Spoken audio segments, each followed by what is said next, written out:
Hello guys, good morning. Welcome to Foma educational hub. और last जो lecture था उसके अंदर हमने one dimensional infinite potential symmetric potential well discuss किया था और वो फिनिश हो गया था। एक विमीय सममित अनंत विभव कूप को ख़त्म कर लिया था हमने, है ना। अब हम लोग नेक्स्ट टॉपिक स्टार्ट करने वाले हैं। ये जो नेक्स्ट टॉपिक है ये बहुत ही इंटरेस्टिंग टॉपिक है, बट थोड़ा सा टफ लगता है लोगों को। बट ये टफ नहीं है, इसका मैथमेटिक्स थोड़ा सा टफ है। बाकी ये बहुत ही इंटरेस्टिंग टॉपिक है। क्या टॉपिक है इसके बारे में हम बात करते हैं, ठीक है। आ जाओ भैया, तो let's talk about one dimensional infinite potential symmetric infinite potential box complete हो गया था। तो अभी मैं नेक्स्ट टॉपिक की बात कर रहा हूँ और ये नेक्स्ट टॉपिक जो है ये है वन डायमेंशनल हार्मोनिक ऑसिलेटर।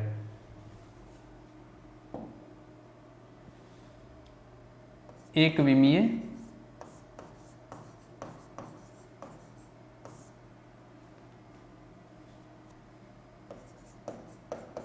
आवर्ती दोलित्र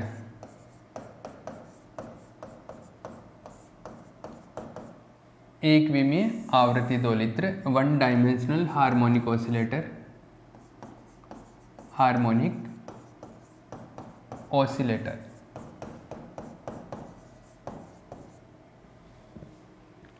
दिस इज आवर टॉपिक।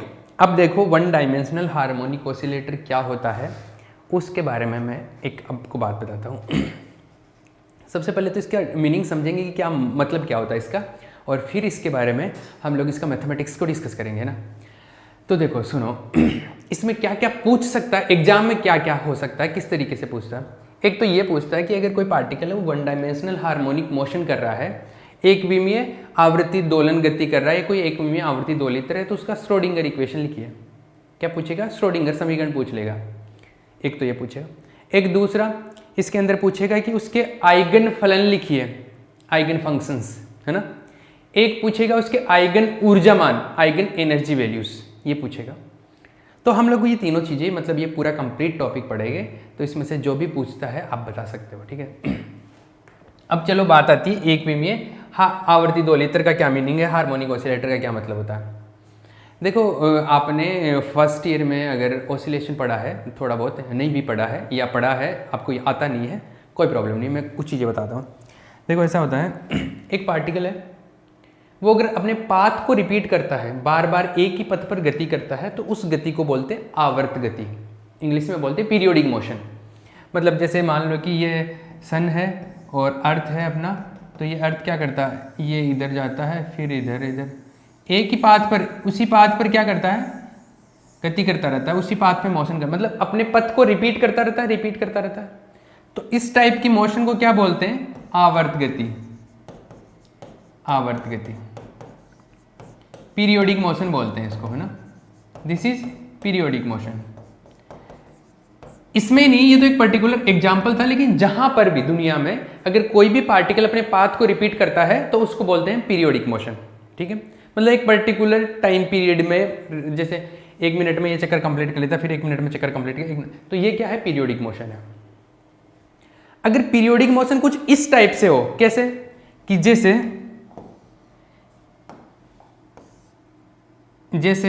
कि अगर एक झूला है, मैं इसको यहाँ पे लाके छोड़ देता हूँ तो वो थोड़ा इधर जाएगा, फिर यहाँ तक आएगा, फिर वो वापस आएगा, फिर इधर तक जाएगा, फिर इधर जाएगा, फिर इधर जाएगा।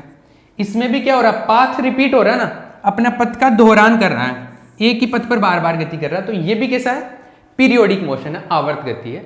लेकिन इसमें और इसमें थोड़ा सा एक डिफरेंस है। क्या? इसमें तो देखो ऐसे चलता जा रहा था, चल, इसमें एक दूसरी चीज है, इसमें एक मीन पोजीशन है, एक मध्य बिंदु है, एक माध्य अवस्था, बीच में कोई मीन पोजीशन है, उसके इर्द गिर्द गति कर रहा है, मतलब उसके आगे पीछे टू एंड फ्रो मोशन कर रहा है। इसमें ऐसा नहीं है, इसमें थोड़ा सा अलग टाइप का, इसमें पथ रिपीट हो रहा है, लेकिन पाथ इस तरीके से रिपीट हो रहा है कि इसकी मीन जो पोजीशन है, माध्य अवस्था है, इसके इर्द गिर्द गति हो रही है। तो ये जो पीरियोडिक मोशन है, ये जो आवर्त गति, इसको हम लोग क्या बोलते हैं? इसको बोलते हैं ऑसिलेशन, दोलन गति। ये दोलन गति है। और इस गति को करने वाला जो ये कोई बॉल ले लो या झूला है या जो भी है, जो भी पार्टिकल ऐसी गति करता है, जो भी पार्टिकल ऐसा मोशन करता है, ओसिलेशन, उसको बोलते हैं ओसिलेटर, दोलित्र। क्या बोलते हैं उसको? ओसिलेटर, दोलित्र। ठीक है, इसका मतलब है कि अगर कोई एक पार्टिकल है वो इस टाइप की मोशन कर रहा है, मतलब दोलन गति कर रहा है, ओसिलेशन कर रहा है, तो उसकी एनर्जी क्या होगी, उसका आइगन फंक्शन क्या होगा, उसकी सारी चीजें कैलकुलेट करनी है क्वांटम मैकेनिक्स के अकॉर्डिंग, इस तरीके से। ठीक है, चमका।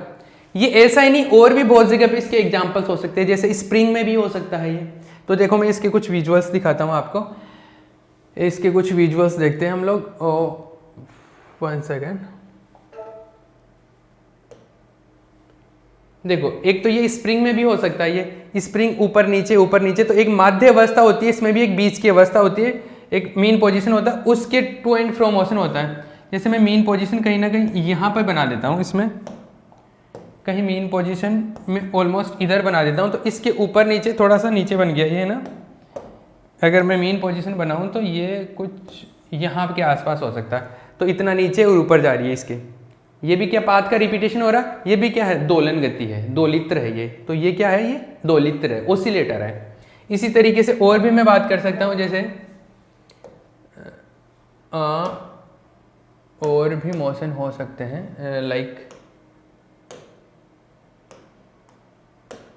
ये रहा, कहाँ गया, इसमें ये तो अभी जैसे मैंने बताया हो रहा है, तो ये क्या है, हार्मोनिक ऑसिलेटर है, ये दोलित्र है अपना और एक डायरेक्शन में, जैसे केवल एक्स वेरिएबल में बात कर रहा हूं मैं, किस में बात कर रहा हूं, केवल एक्स में या वाई में या जेड में, एक डायरेक्शन में बात कर लो, मतलब इधर इधर चल रहा है, तो ये क्या हो गया, एक विमीय है, वन डायमेंशनल है।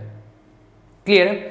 तो इसके बारे में बात करेंगे कि अगर कोई पार्टिकल है वन डायमेंशनल मोशन कर रहा है, तो उस पार्टिकल के एनर्जी आइगन मान, उसका तरंग फलन, उसका वेव फंक्शन और वो सारी चीजें कैलकुलेट करो जो हमारे को पूछा जा रहा है क्वांटम मैकेनिक्स के अकॉर्डिंग। चालू करें। तो क्लासिकल मैकेनिक्स के अकॉर्डिंग तो हम लोग ऑसिलेशन में करते थे, फर्स्ट ईयर में किया है, अगर किसी के फर्स्ट ईयर में ऑसिलेशन आता, सेकंड ईयर में आता, सेकंड ईयर में किया। जहां पर भी ऑसिलेशन पड़ा है वहां पे पोटेंशियल एनर्जी, काइनेटिक एनर्जी सब कुछ कैलकुलेट किया, लेकिन अभी हमारे को किसके अकॉर्डिंग करना है, क्वांटम मैकेनिक्स के अकॉर्डिंग, इसके बारे में पता करना है। ठीक है, तो आओ भैया अभी हम लोग कैलकुलेट करते हैं।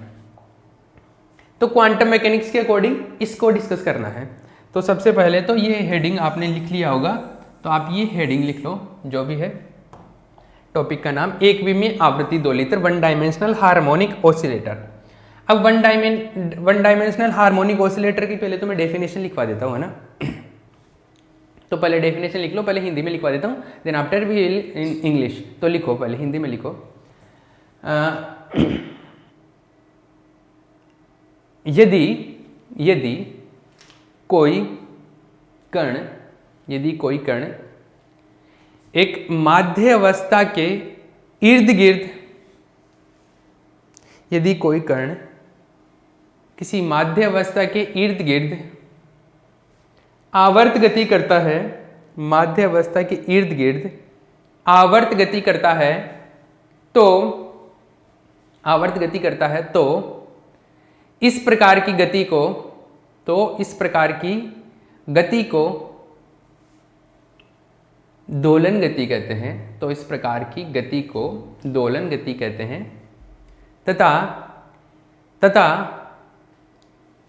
इस दोलित्र को इस कण को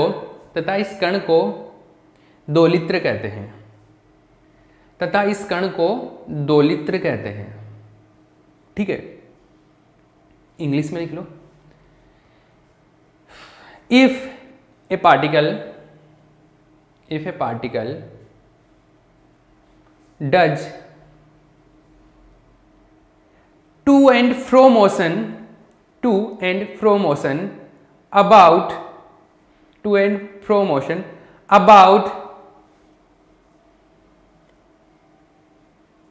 a mean position, then this motion is known as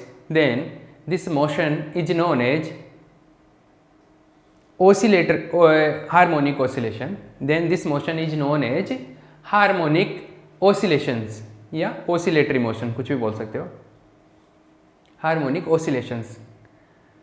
and this particle is known as harmonic oscillator, and this particle is known as harmonic oscillator। ठीक है, बात समझ आई? अब देखो एक और बात बताता हूँ। जब पार्टिकल चल रहा है इसके अंदर, तो इस पार्टिकल की जो पोटेंशियल एनर्जी है, जो इसकी स्थितिज ऊर्जा है, इसकी पोटेंशियल एनर्जी, वो पोटेंशियल एनर्जी इस तरीके से दी जाती है। मतलब सबसे सिंपल केस ले रहा हूँ, तो इसकी स्थितिज ऊर्जा जो है ऐसे है, 2 लीटर की स्थितिज ऊर्जा, एक सेकेंड, 2 लीटर पर लगने वाले बल की बात करता हूँ।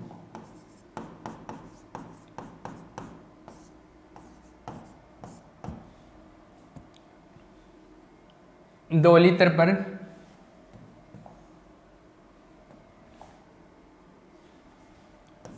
लगने वाला प्रत्यानयन बल,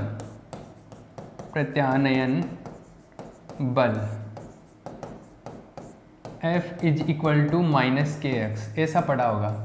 मतलब कोई पार्टिकल मोशन कर रहा है तो उस पर कौन सा बल काम करता है? अगर कोई ओसिलेशन कर रहा है, दोलन गति करता है, तो उस पर एक प्रत्यानयन बल लगता है। प्रत्यानयन बल का मतलब होता है रीस्टोरिंग फोर्स, मतलब वापस लेके आता है उसको। वो इधर चला गया झूला तो वापस लेके आता है, इधर जा रहा तो वापस इधर लेके आएगा, उसको बोलते हैं रीस्टोरिंग फोर्स, प्रत्यानयन बल। तो ये प्रत्यानयन बल है। तो रीस्टोरिंग फोर्स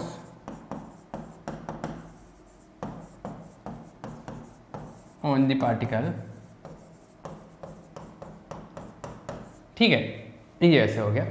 एक तो ये हो गया, इस पे जो फोर्स काम करता है वो तो इस तरीके से होता है। दूसरी चीज, इसके पास जो पोटेंशियल एनर्जी होती है, जो इसकी स्थितिज ऊर्जा होती है, वो ऐसे होती है। कण की स्थितिज ऊर्जा, ये 2 लीटर की स्थितिज ऊर्जा, 2 लीटर की स्थितिज ऊर्जा, 2 लीटर की स्थितिज ऊर्जा, पोटेंशियल एनर्जी ऑफ ऑसिलेटर, वो जो होती है वो होती है V is equals to 1/2 kx²। ये होती है इसकी जो पोटेंशियल एनर्जी होती है, that is V is equals to ½ kx²। ये होता है ना, ये इसकी पोटेंशियल एनर्जी होती है। और ये जो इसकी पोटेंशियल एनर्जी होती है, इसके अंदर ये जो k लिखा है, ये जो होता है k का वैल्यू ऐसा होता है m⍵²। जब आप ओसिलेशन पढ़ते हो तो वहाँ पर ये हर एक चीज़ कि k कैसे आता है और m⍵² कैसे आता है, वहाँ पर हम डिस्कस करते हैं। अब वो उस पूरी डिटेल में हमारा जाने का मकसद नहीं है, क्योंकि हम लोग यहाँ पर इससे कुछ आगे बढ़ेंगे, इसके पीछे वाली चीज़ें डिस्कस नहीं करेंगे। लेकिन k का जो वैल्यू होता है वो m⍵² होता है। जब ओसिलेशन का बेसिक पार्ट स्टार्ट करते हैं ना, वहाँ पर ये मिलता है अपने को। आपने पढ़ा होगा स्प्रिंग कांस्टेंट, ये वही है एक तरीके से। तो k इक्वल्स टू m⍵², तो ये इस तरीके से आएगा 3। अब जो k का वैल्यू है इस 2 में पुट करूँगा, तो फ्रॉम 2 and 3 बाय 2 and 3। देखो v is equal to 1/2 m⍵²x²। ये मिल गया मुझे इक्वेशन नंबर 4। ठीक है, तो हमारे पास में जो पोटेंशियल एनर्जी है वो किस टाइप की आ गई? इस टाइप की। इसके अकॉर्डिंग अगर पोटेंशियल एनर्जी का अगर ग्राफ बनाऊं, कर्व बनाऊं, तो पोटेंशियल एनर्जी का कर्व कुछ ऐसा मिलता है। जिसने नहीं छापा है यहाँ पे पॉज करके इसको कॉपी कर लेना।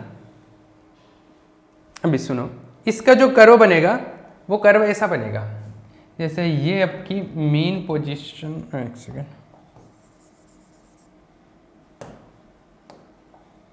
अगर ये मान लो मीन पोजीशन है तो ठीक दिख रहा है क्या ये? हाँ ठीक दिख रहा है। ये x इक्वल्स टू 0 है, मान लो x इक्वल्स टू 0, तो इसके इस तरफ जाओगे आप, जैसे जैसे x का वैल्यू बढ़ाओगे तो पोटेंशियल एनर्जी बढ़ता जाएगा, x का वैल्यू बढ़ाओगे पोटेंशियल एनर्जी बढ़ता जाएगा। तो x का वैल्यू जितना बढ़ाओगे तो इस तरीके से x² के मतलब v जो है प्रोपोर्शनल टू x² है, और इसका जो कर्व बनता है वो इस तरीके से बनता है। x का वैल्यू नेगेटिव भी रखोगे ना, x का वैल्यू इस तरफ नेगेटिव में आ गया, तब भी x का वैल्यू तो x² का तो पॉजिटिव ही रहेगा, तो v का वैल्यू पॉजिटिव में बढ़ेगा। तो ये इस तरीके से है। अगर मैं ऐसे बात करूं, ये बीच में एक लाइन बना देना, ये ये एक्स एक्स ये मतलब ये इधर क्या है, पोटेंशियल एनर्जी है, और ये एक्स एक्सिस ऐसे है, तो ये बीच में बना देना है। तो इसके दोनों तरफ इस तरीके से सिमेट्रिक मिलता है, ये ऐसा, ठीक है। पोटेंशियल एनर्जी का कर्व ऐसा बन गया। अब इसके अंदर कोई पार्टिकल है, इसके पहले पोटेंशियल के कर्व कैसे मिलते थे, ऐसे मिलते थे इस टाइप से, कि यहाँ पर ये माइनस वी नोट है, या मतलब फिक्स वैल्यू होते थे ना, वी नोट इतना है, या हाइट है पोटेंशियल का, इसको पार करेगा तो कितनी होगा, कैसे पार करेगा, या अनंत विभव कूप है, इनफाइनाइट पोटेंशियल बॉक्स है, इसके अंदर कोई पार्टिकल है। अब हमारे पास में पोटेंशियल ऐसा है, इस टाइप का, तो इसके अंदर अगर पार्टिकल है, अब इसके अंदर होने का मतलब समझ रहे हो, इसके अंदर होने का मतलब है कि ये कोई कण है, एक पार्टिकल है जो इस टाइप की गति को फॉलो करता है, मतलब जिसकी पोटेंशियल एनर्जी इसके हिसाब से चेंज हो, इस टाइप की मोशन कर रहा है, मतलब जैसे झूला हो गया, स्प्रिंग हो गया, उस टाइप के पार्टिकल्स, तो उनका मोशन है वो इस तरीके की मोशन कर रहा है, मतलब इसके अंदर है वो, तो उसका वेव फंक्शन कैलकुलेट करो, उसके एनर्जी के वैल्यू कैलकुलेट करो, ये कैलकुलेट करना है। ये पोटेंशियल पता है, पहले जो पोटेंशियल पता होता था V equals to V naught ऐसे पता होता था ना अपने को, अब वो कण है वो इसके अंदर है, तो इसके बारे में हमारे को सारी चीज़ें कैलकुलेट करनी है। चमका, तो हम लोग क्या करेंगे, श्रोडिंगर इक्वेशन अप्लाई करेंगे, तो श्रोडिंगर समीकरण लगाएंगे। एक बार मैं टाइम का आइडिया ले लेता हूँ। ओके, हमारे पास टाइम है, तो हम लोग क्या करें, श्रोडिंगर इक्वेशन अप्लाई करेंगे, है ना। तो इसको सोल्व करने के लिए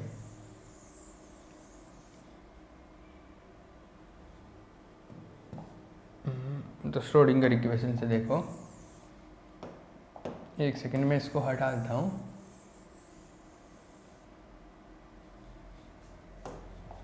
देखो, ये स्थितिज ऊर्जा है, लिख लो स्थितिज ऊर्जा, यहाँ पे लिख सकते हो।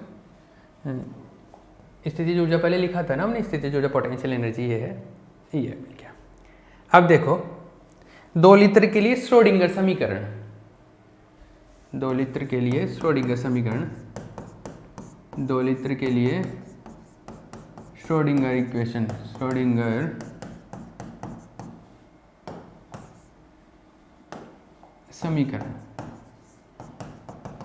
Schrodinger equation for oscillator. तो देखो क्या होगा, इसके लिए ऐसा होगा, minus H cut square by 2m del square psi by del x square plus V psi is equals to E psi. सबके लिए ऐसा ही होता है, तो वैसे इसके लिए भी कर दिया। आगे इसको सोल्व करो, सोल्व करेंगे तो del square psi by del x square plus V minus sorry, ये मैं अगर इसको ऐसे सोल्व कर सकता हूँ, ये इधर आ जाएगा e माइनस वी साई, और इसको इधर मल्टीप्लाई किया तो 2m upon H cut square, और e माइनस वी, तो माइनस से मल्टीप्लाई करेंगे तो ये माइनस आ जाएगा। ठीक है, ये ऐसा आ गया। अगर आगे बात करूँ तो ये ऐसा आएगा, del square psi by del x square, इसको इधर लेके आओ तो ये ऐसा आ गया 2m upon H cut square E minus V equal psi equal to 0। ठीक है, आगे बात करते हैं। आगे है ये del square psi by del x square.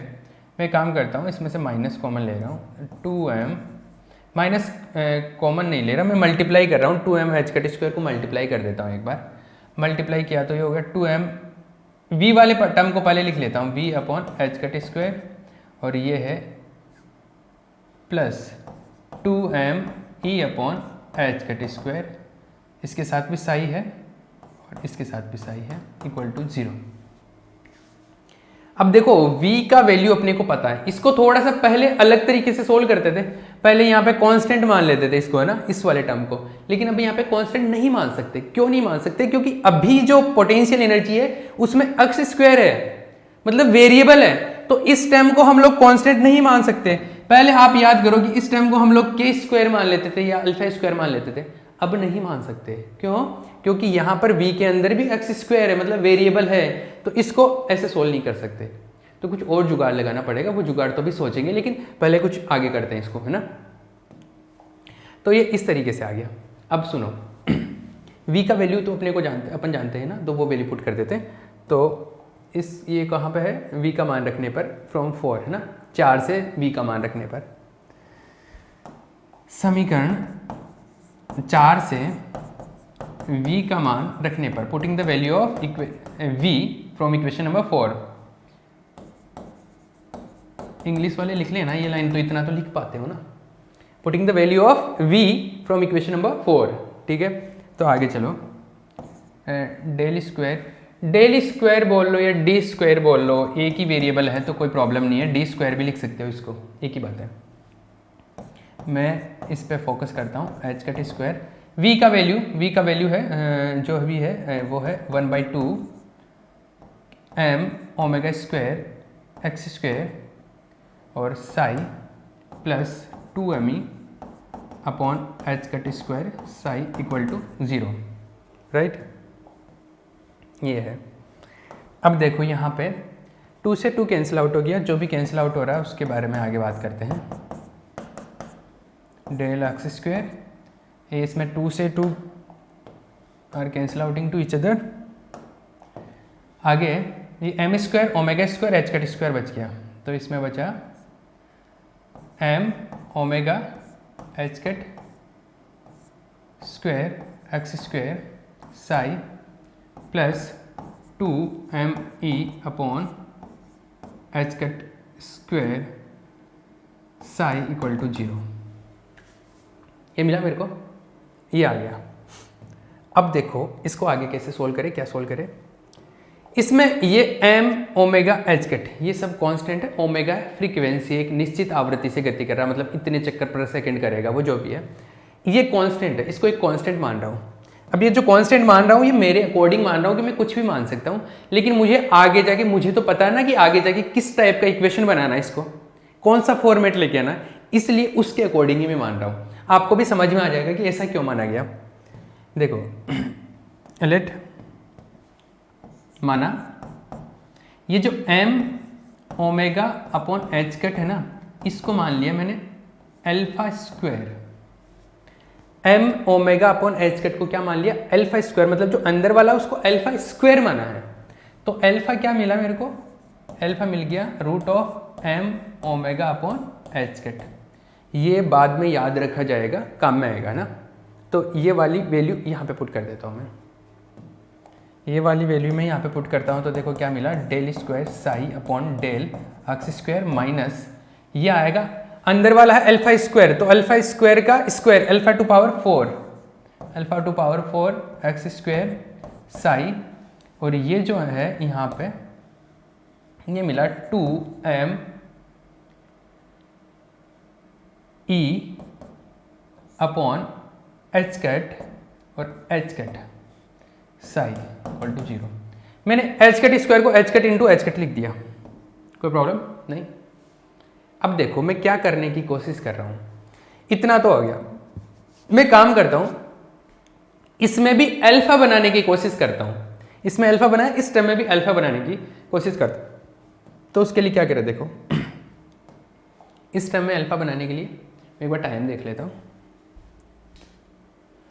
हाँ 5 मिनट है अपने पास, तो देखो हो जाएगा ये कंप्लीट लगभग। इसको अल्फा बनाने के लिए, अल्फा होने के लिए यहाँ पे क्या होना चाहिए, अल्फा होने के लिए या अल्फा स्क्वायर होने के लिए क्या होना चाहिए, m omega upon H cut. तो m है, एच कट है, ओमेगा नहीं है, ओमेगा नहीं है ना। तो ओमेगा नहीं है तो इसको ओमेगा से ऊपर नीचे मल्टीप्लाई कर दो तो कोई प्रॉब्लम है क्या, नहीं ना। तो देखो मैं इसमें काम कर रहा हूँ, इसमें ओमेगा से ऊपर भी मल्टीप्लाई कर दिया और ओमेगा से नीचे भी मल्टीप्लाई कर दिया, वापस कैंसिल आउट हो जाएगा ना, ठीक है। अब देखो m omega upon H cut, m omega upon H cut को अल्फा स्क्वायर लिख सकता हूँ, बिल्कुल लिख सकते हैं। तो ये हुआ del square psi upon del x square minus alpha to power 4 x square psi plus ये जो है m omega upon H cut को लिख दिया मैंने अल्फा स्क्वायर, और ये बचा e upon H cut omega, ये 2 इधर लिख देता हूँ, 2e upon H cut omega psi equal to 0। अब देखो ये 2E/h के ओमेगा, ये भी कोई फिक्स क्वांटिटी है। E कोई पर्टिकुलर फिक्स एनर्जी है उसकी, वो एक बार मतलब एक एनर्जी की बात करूँ तो कोई फिक्स एनर्जी है, ये सारी चीज़ें कोई फिक्स है। तो इसको भी एक नया टर्म लिख देता हूँ मैं, लेट 2E/h के omega is equals to lambda लिख दो इसको लेमडा लिख दिया तो देखो क्या बनेगा। जिसने कॉपी नहीं किया है यहाँ पे पॉज करके छाप लेना। आगे देखो ये आएगा del square psi upon del x square minus alpha to power 4 x square psi, यह आएगा plus alpha square lambda psi equal to 0। ठीक है, ये मिला। इन दोनों में क्या हुआ, अल्फा स्क्वायर कॉमन आ गया क्या, इन दोनों में अल्फा स्क्वायर कॉमन आ जाएगा। ठीक है, del square psi upon del x square, psi भी कॉमन आ जाएगा, अल्फा स्क्वायर भी कॉमन आ जाएगा। तो ये बचा, इसमें अल्फा स्क्वायर कॉमन आ गया, ये इसमें आया alpha square X square minus common ले लिया मैंने, तो ये बच गया लेमडा साई इक्वल्स टू 0।